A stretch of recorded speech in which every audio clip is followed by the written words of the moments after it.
Granite முறைகேடு தொடர்பாக IAS அதிகாரி சகாயம் வெள்ளிக்கிழமை அன்று பத்திரப்பதிவுத்துறை அதிகாரிகளிடம் விசாரணை நடத்தினார். மதுரை மாவட்டத்தில் நடந்த கிரானைட் முறைகேடு தொடர்பாக கடந்த டிசம்பர் 3ஆம் தேதி ஐஏஎஸ் அதிகாரி சகாயம் தலைமையிலான குழு முதற்கட்ட விசாரணையை துவக்கியது.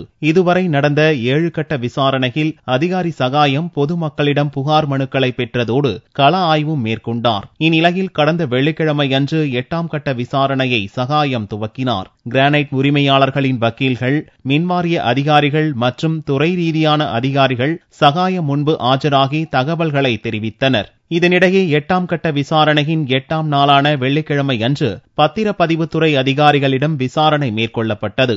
மதுரை மண்டல பத்திரப்பதிவுத்துறை உதவி தலைவர் ராஜசேகரன், மாவட்ட பத்திரப்பதிவுத்துறை தலைவர் கண்ணன், சார்பதிவாளர்கள் ஆகியோர் ஆஜராகி சகாயம் கேட்ட கேள்விகளுக்கு பதில் அளித்தனர். கிரானைட் விசாரணை தீவிரப்படுத்தப்பட்டுள்ளதால் சகாயம் விரைவில் அறிக்கை தாக்கல் செய்ய உள்ளதாக தெரிய வந்துள்ளது.